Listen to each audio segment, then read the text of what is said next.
আমি দেখাবো আজকে কিভাবে ইন্ডিয়ান গ্যাসটা বুক করা হয়।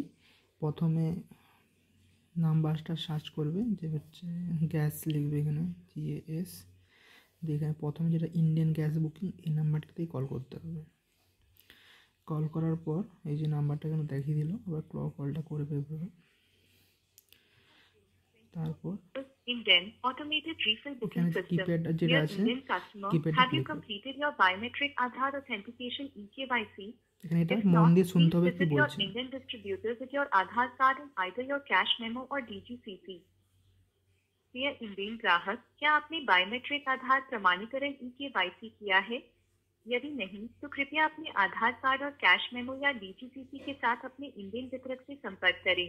Dear customer, please wait while we are fetching your details for processing this request. আমাদের রেকর্ড অনুযায়ী আপনার 16 ডিজিটের কনজিউমার আইডির শেষ 4 ডিজিট হলো 98111। আপনার পরিবেশকের নাম হলো নীলাভা ইন্ডিয়ান। নিশ্চিত করতে 1 টিপুন। ভোক্তা আইডির শেষ 4টি সংখ্যা আবার শুনতে 2 টিপুন। আপনার ভোক্তা আইডি সম্পর্কে আরো জানতে 3 টিপুন। বুকিং এর জন্য 1 টিপুন। আপনার বুক পেমেন্ট ছাড়া বুকিং এর জন্য 1 টিপুন। আপনার রিফিল বুকিং অনুরোধ অস্থায়ী রেফারেন্স নম্বর সহ জমা দেওয়া হয়েছে। এবার ফোনটা কেটে দেবে, আর কিছু দরকার নেই। 1